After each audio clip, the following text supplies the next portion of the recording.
یہ مسجد مٹی اور لکڑ کی بنی ہوئی ہے اور اس کا چھت مٹی یہ وہی ہے جو 775 ہجری میں حضرت خواجہ محمد سلمان اور ان کے بھائی حضرت خواجہ محمد یوسف صاحب نے اپنے ہاتھوں سے لگائی۔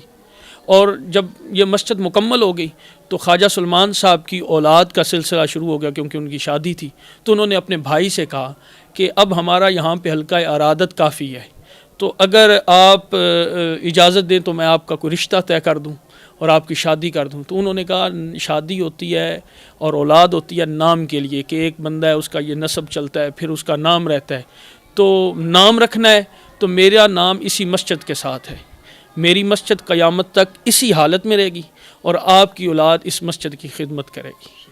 تو 775 ہجری میں یہ مسجد تعمیر کی گئی۔ اس وقت سے لے کر آج تک اس مسجد کو دوبارہ نہیں بنایا گیا، نہ گری ہے۔ مانگڑ 3 مرتبہ مختلف حادثات کی وجہ سے ختم ہوا ہے، لیکن یہ مسجد اسی حالت میں رہی ہے۔ اس مسجد کی بہت ساری کرامتیں ہیں۔ اس مسجد کو جلانے کے لیے سکہ شاہی کے دور میں ایک سازش کی گئی کہ یہ گر جائے گی، جل جائے گی، چھت گر جائے گا تو مسجد شہید ہو جائے گی۔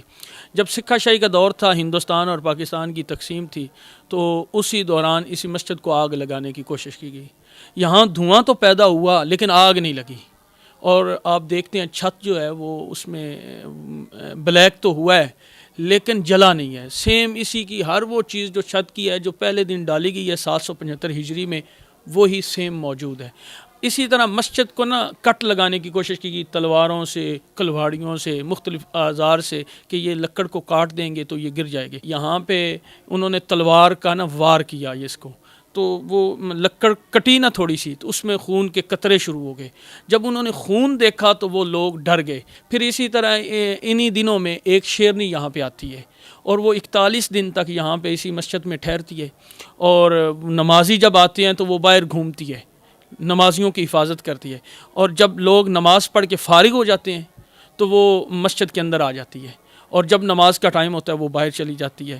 وہ اللہ تعالیٰ نے اس مسجد کی حفاظت کے لیے ایک ایسے جانور کا انتخاب کیا کہ جس کا خوف اور ڈر بھی لوگوں کے درمیان موجود ہو، اور اس کے ذریعے سے اللہ تعالیٰ اپنے گھر کی حفاظت بھی فرما لے۔ یہ آپ دیکھیں کہ یہ ایک بزرگوں کی دعا کی حفاظت تھی، مسجد کی حفاظت تھی۔ میں ان کی 12ویں پشت میں سے ہوں، اور آج کل اس مسجد کی خدمت کی ڈیوٹی ایز اے خادم میرے ذمے ہے۔